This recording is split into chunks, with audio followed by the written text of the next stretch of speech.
Salut tout le monde, cette semaine le projet porte sur le modèle vue et contrôleur comme architecture et les bases de données relationnelles. Sans plus tarder, je vais passer à travers les codes. Ici, on a généré un contrôleur de session en utilisant une sous-classe de device. On vérifie si l'utilisateur qui se connecte est un employé en recherchant dans la table Employees si un enregistrement existe pour l'utilisateur qui vient de se connecter. Ensuite, on a rajouté controllers sessions dans routes pour spécifier que les actions liées à la gestion de sessions d'utilisateurs seront gérées par le controlleur sessions controller. Ensuite, pour la page d'accueil, on appelle la navbar qui est partagée entre plusieurs vues de l'application. Dans index.html.erb, on a défini selon l'état de connexion le message affiché sur la page d'accueil. Puis pour la barre d'accueil, on a le lien RFD-admin qui nous mène à la page d'accueil. Lorsqu'on est connecté, on a les liens Employees, Restaurants et Sign Out. Sinon, on a le lien Sign In. Pour les pages de table d'entité, on va prendre Employees comme exemple. Donc, premièrement, on génère un contrôleur pour gérer les opérations CRUD pour le modèle Employees. Ensuite, on a défini les différentes actions. Exemple, New et Create sont utilisés pour afficher et traiter le formulaire de création d'un nouvel employé, tandis qu'Edit et Update sont utilisés pour l'affichage de traitement du formulaire de mise à jour d'un employé existant. Sinon, Destroy pour supprimer un employé existant. Pour les différentes vues, on a le fichier index pour l'affichage du contenu de la table d'entité.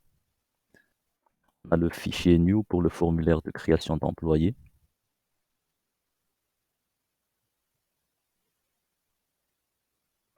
Et enfin, le fichier edit pour le formulaire de mise à jour.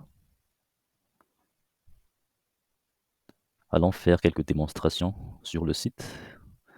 Tant qu'on a Welcome Stranger au début, si on veut sign in, on va essayer avec John Doe, qui est un utilisateur.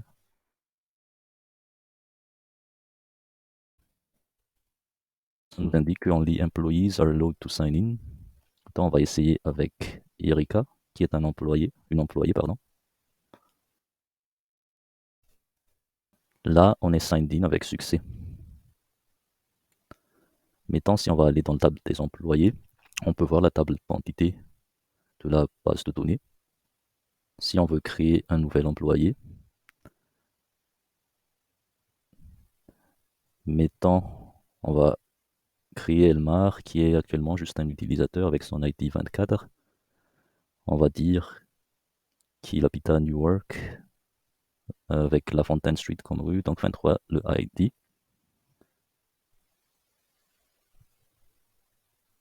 Donc 24, 3, mettons, si on le crée, fait qu'il a été créé avec succès, on confirme qu'il est sur la liste. Si on regarde dans la base de données, là il n'est pas encore là, mais si on refresh, là on a Elmar qui a été créé avec ces informations comme employé. Mettons, si on veut modifier Elmar, finalement, on va choisir 22 comme adresse, mais c'était pas 23 le bon, si on va updater. Donc là, on peut voir que ça a changé ici, son adresse pour 22 est dans la base de données. Si on refresh, et que c'est rendu à 22, l'ID de son adresse. Si on veut le supprimer, donc mettons si on confirme, et que là, on peut voir qu'il a été supprimé avec succès. Si on regarde dans la base de données, si on refresh, là, Elmar ne fait plus partie de la liste des employés. Pour le restaurant,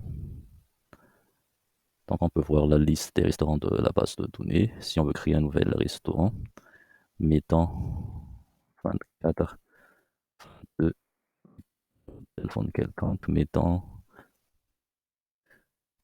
oh,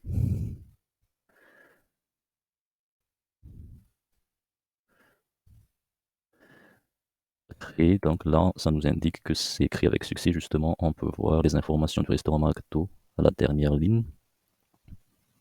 Si on regarde dans la base de données, là, il n'est pas encore là. Si on refresh, là, on peut voir que McDo a été créé.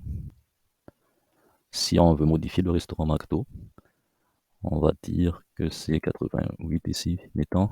Et si on veut le rendre inactif, on va décocher ça, on va updater. Là, on peut voir que c'est rendu à false pour l'active ici pour McDo. Et le numéro de cellulaire a changé pour 88 pour la fin. Si on sign out, on est revenu à la page d'accueil et on peut revoir un message Welcome Stranger. Ce qui achève ma présentation d'aujourd'hui. Sur ce, je vous souhaite tous joyeuses Pâques et bon week-end.